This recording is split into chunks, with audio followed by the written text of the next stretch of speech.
નવરાત્રી ચાલી રહી છે ગુજરાતની અંદર અને જે વાતનો વિરોધ દાહોદની દીકરી જે પીંખાઈ હતી નવરાત્રીની પહેલાં એ વિરોધથી આમ આદમી પાર્ટીએ સખત વિરોધ કર્યો, આરોપી ઝડપાયો ત્યારથી લઈને અત્યાર સુધી, અને હજુ પણ આમ આદમી પાર્ટી મેદાનમાં છે અને વિરોધ કરી રહી છે કે આરોપીને ફાંસીની સજા આપવામાં આવે.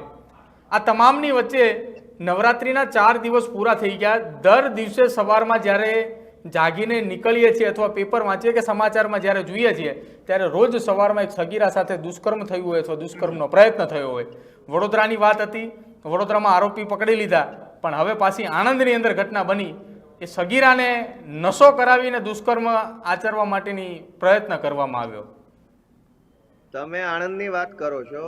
આજે મારા ધ્યાનમાં આવ્યું કે ભાવનગરની બાજુમાં ઢસા આજુબાજુમાં સ્કૂલના કોઈ શિક્ષકે છોકરીની છેડતી કરતો કોઈએ ગુપ્ત રીતે વિડીયો ઉતારી લીધો. હા, જાગૃત વ્યક્તિએ પોલીસે એની એફઆઈઆર ન લખી 2 દિવસ ધરણા કરવા પડ્યા, પછી માંડ એફઆઈઆર લખાઈ. તો ગુજરાતના 8 ભણેલા ગૃહમંત્રી જે છે એ ફાંકા ફોજદારી કરવામાં નંબર 1 છે, કામ કરવામાં 0 છે. એની હંમેશા કોશિશ એ હોય છે કે રીલ સારી બને, રીલ વાયરલ થવી જોઈએ, રીલમાં ફોટા હારા આવવા જોઈએ. આ ખરેખર બહુ દુઃખનો, દુર્ભાગ્યનો, ચિંતાનો અને ચિંતન કરવાનો સમય છે કે આવા લોકોના હાથમાં ગુજરાતની સુરક્ષાની જવાબદારી છે કે જેને રીલ બનાવવા સિવાય કંઈ આવડતું નથી. એટલે હવે આપણે ભગવાન ભરોસે છીએ અને આપણી સુરક્ષા આપણે પોતે કરવાની છે એવું સાબિત થાય છે. ગૃહમંત્રીના ભરોસે કોઈએ રહેવું નહીં. ગોપાલભાઈ, સુરતના ગ્રામ્ય વિસ્તારની માંડવીની પણ ઘટના આવી છે કે એક સ્કૂલનો આચાર્ય 11 વર્ષથી ફરજ બજાવે છે, અવારનવાર સ્કૂલની જ અંદર ભણતી છોકરીઓની છેડતી કરે છે, શારીરિક શોષણ કરવાની વાત આવી હતી, અને અત્યારે જ્યારે એની ધરપકડ કરી છે ત્યારે 4 દીકરીઓએ તેની સામે ફરિયાદ દાખલ કરાવી છે. જ્યારે દાહોદમાં ઘટના બની સ્કૂલની અંદર દીકરી સાથે દુષ્કર્મ કરવાની કોશિશની અને ખૂનની, ત્યારે અમારો એવો પહેલો મુદ્દો હતો કે ગુજરાતની દરેક શાળા, પ્રાઇવેટ શાળા, સરકારી શાળા, આશ્રમ શાળા, ગ્રાન્ટેડ શાળાની અંદર પણ કડકપણે તપાસ થાય, કમિટીઓની નિમણૂક થાય અને બહેનો દીકરીઓ મુક્ત મળી શકે કંઈક વ્યવસ્થા ઊભી કરવી જોઈએ. તો એવું એટલા માટે અમે કીધું હતું કે અમે એવું માનતા હતા કે ખાલી દાહોદમાં નહીં, ઘણી જગ્યાએ આવું કંઈક બનતું હશે. બહેનો દીકરીઓને ડરાવીને, ધમકાવીને, લલચાવીને, ફોસલાવીને એનું શોષણ કરવામાં આવતું હોય એવું બની શકે છે. બધા જ લોકો ખરાબ છે એવું હું નથી માનતો, પણ કંઈક તો કંઈક ચાલતું હોઈ શકે. એને બહાર કોણ લાવશે?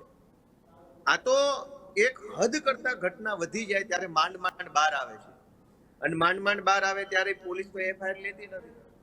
તો જે ઘટના ક્યારેય બહાર નહીં આવતી હોય, દીકરીઓનું શોષણ થતું હશે, એનું શું, એનું કોણ સાંભળે?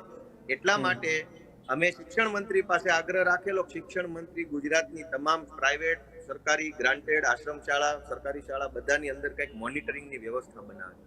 પણ શિક્ષણ મંત્રી હતો, મને જ ફેસબુકમાં આજે બ્લોક મારતી હતી. એની પાસે તો વાતે સાંભળવાનો ટાઈમ નથી. અચ્છા, તમને ફેસબુકમાં બ્લોક કર્યા? મને આજે સવારે શિક્ષણ મંત્રીએ ફેસબુકમાં બ્લોક કરી દીધું. તો મેં હવે ટ્વિટર ઉપર જઈને વિનંતી કરી છે, ટ્વિટરમાં બ્લોક કરી દો એટલે તમારા નામનું નાય નાખી. અચ્છા, તમારી રાહ ન જોઈ. મેં સરકારી કોલેજની માંગણી કરી કે સુરતમાં કેશુભાઈ પટેલ સરકારી કોલેજ બનાવવામાં આવે. કેમ કે કતારગામ, વરાછા, સરથાણા, મોટા વરાછા અને કામરેજ આટલા વિસ્તારોમાં 40 થી 50 લાખ લોકોની વસ્તી રહે છે, રેસિડન્ટ છે. આ 40 થી 50 લાખ લોકોની વચ્ચે કોઈ સરકારી એન્જિનિયરિંગ કોલેજ નથી. 40 લાખ લોકો વચ્ચે કોઈ સરકારી ફાર્મસી, સરકારી મેડિકલ, સરકારી બીસીએ, સરકારી કોમર્સ, સરકારી સાયન્સની કોલેજ નથી. તો મેં માંગણી કરી કે શિક્ષણ મંત્રી સુરતના છે, વળી કામરેજના છે, તો કામરેજમાં સરકારી કોલેજ બનાવો અને નામ આપો કેશુભાઈ પટેલ સરકારી કોલેજ. તો મને બ્લોક કરી દીધો. તો ગોપાલભાઈ, મારે જાણવું છે, દુષ્કર્મની જે ઘટના બનતી હતી, વડોદરાની આપણે વાત કરતા હતા, પછી દાહોદની વાત કરી, સુરતની ઘટના આપે કીધું, ભાવનગરના ઢસાવાળી ઘટના કીધી, મેં એક નવી ઘટના પણ આજે સવારમાં જે સામે આવી, આણંદની ઘટના. તો હવે આ તમામ ઘટનાને લઈને આમ આદમી પાર્ટીનું સ્ટેન્ડ શું રહેશે આગામી દિવસોમાં?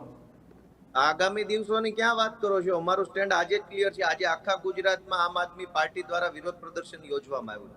તમારી પાસે સમાચાર હશે, તમામ જિલ્લામાં આમ આદમી પાર્ટી દ્વારા, સંગઠન દ્વારા આજે અમે વિરોધ પ્રદર્શન કર્યું છે અને 8 પાસનું રાજીનામું માંગ્યું કે રીલ બનાવવાના ચક્કરમાં ગુજરાતની બહેનો દીકરીઓ પીખાય છે.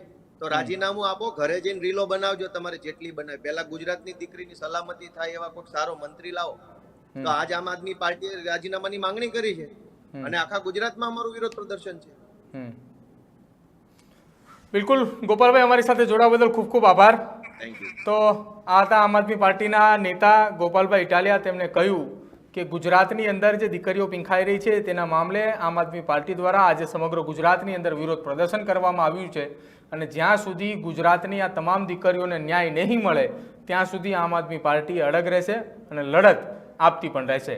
અમારી ચેનલ ન્યૂઝરૂમને આપ જો યુટ્યુબ પર જોતા હોય તો આજે જ સબસ્ક્રાઈબ કરો, ફેસબુક પર જોતા હોય તો અમને ફોલો કરજો અને અમને આવો ને આવો જ આપ પ્રેમ પણ આપતા રહેજો. નમસ્કાર.